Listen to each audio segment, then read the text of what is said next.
Le vice-premier ministre, ministre de la Défense nationale et des anciens combattants Guy Kabombo Mwanza Vita a officiellement pris ses nouvelles fonctions ce jeudi 13 juin 2024. C'était au cours d'une cérémonie de remise et reprise qui s'est déroulée à l'hôtel de la Défense dans la commune de Bandalungwa à Kinshasa avec son prédécesseur Jean-Pierre Bemba Gombo. Dans un bref discours d'adieu, Jean-Pierre Bemba Gombo a évoqué plusieurs réalisations à son actif durant ces 13 mois à la tête de la Défense et de nombreux défis qui restaient à relever, surtout en termes de montée en puissance des forces armées de la République démocratique du Congo dans le contexte de la guerre. Il a exhorté les hauts commandements militaires à prêter main forte à son successeur et à l'aider à mieux accomplir son mandat. Nous avons pu en 13 mois réaliser, entre autres, le soutien de la justice militaire dans la poursuite en justice des auteurs des actes répréhensibles à tous les niveaux. Finalisation et publication du code d'éthique et de bonne conduite. Poursuite de la mise en œuvre de la politique de défense. Mise en place d'un fonds de soutien au FARDC comme l'une des mesures d'application d'un compte d'affectation spéciale dans le cadre de la mise en œuvre de la loi de programmation militaire. Supervision de l'acte d'engagement de cessation des hostilités entre les groupes armés dans la province de l'Ituri. Mise en œuvre de la réserve armée de la défense.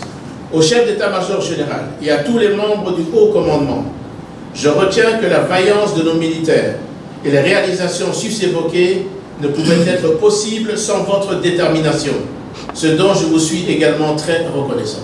Je vous exhorte à faire de même avec son Excellence M. Guy Kabombo Mwanza Vita, à qui je souhaite plein succès dans l'accomplissement de ces lourdes tâches ô combien vitales et existentielles.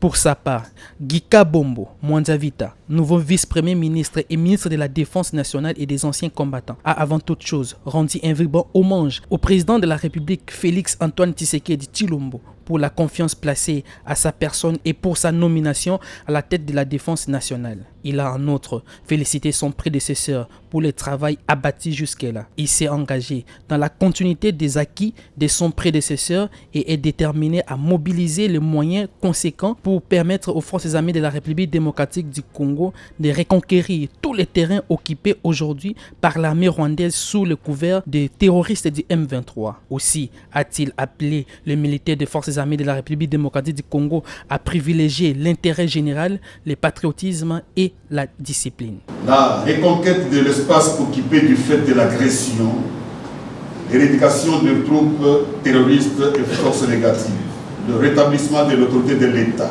le retour de nos concitoyens dans leur milieu de vie exige de nous aujourd'hui l'abnégation, discipline et sens élevé de patriotisme. Conscient de la gravité de la situation sécuritaire, mon exhortation à tous est de se dépasser, de privilégier l'intérêt de la nation dans ses faits et gestes, ainsi que de donner une place de choix à la discipline que d'aucuns considèrent comme la mère des armées.